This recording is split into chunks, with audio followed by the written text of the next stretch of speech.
हमें और आपको मालूम है कि हम और आप मुसलमान हैं, अल्लाह रसूल को मानते हैं। जिस मुल्क में रहते हैं उस मुल्क का नाम हम सबको मालूम है कि हिंदुस्तान है। यहाँ पर एक जमीयत चलती है, जमीयत उलमा हिंद।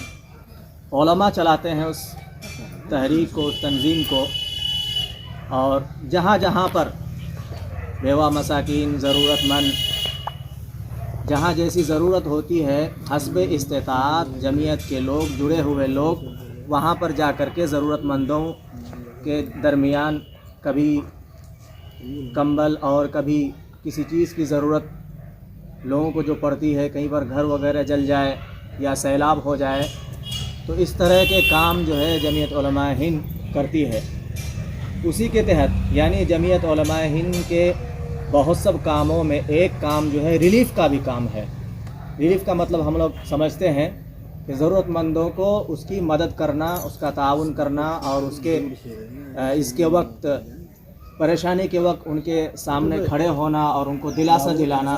तो उसी के तहत जो है यहाँ पर पहले ऐलान किया गया था, वो क्या सलाह साहब को भी बोला गया था, इसी तरह से हाफिज़ रिजवान साहब, हाफिज़ मोहसिन साहब, कि अपने गांव समाज के अंदर आज भी जो है बहुत सी ख़वातीन हैं वाकई जो शर्म और लिहाज की वजह से अपनी ज़रूरत को नहीं बोलती हैं।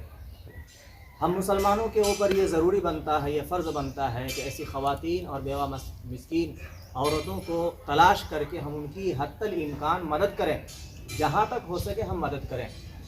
उसी काम के लिए जमीयत उलमा हिंद के बड़े ज़िम्मेदार हज़रत मौलाना मुफ्ती जसीम अख्तर साहब यहाँ मर्द भी जानते हैं और अल्हम्दुलिल्लाह जलसों में आते हैं गाँव समाज में।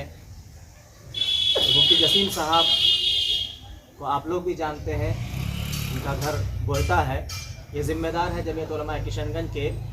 उनकी तरफ से हल्दी खोरा, खरसान टोली, ढाबी टोला, इन सब कुल मिला करके कुछ जो है तकसीम कंबल वगैरह यहाँ पर बांटने का काम होगा। इसलिए आप हजरात को, आप ख़वातीन को, आप प्यारी माँ बहनों को यहाँ पर थोड़ी सी ज़हमत दी गई है। तो